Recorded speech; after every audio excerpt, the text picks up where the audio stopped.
panela na boca do sertão, coados na aquarela da mulher na ribação. Me disse a receita o caboclo cantador, que foi perder a rota dentro do seu coração. Eu te via pelas festas de São João, meu baião pelo chão,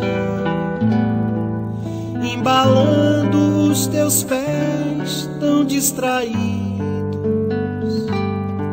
e um vaqueiro que pedia tua mão, vesejou eternamente enlouquecido,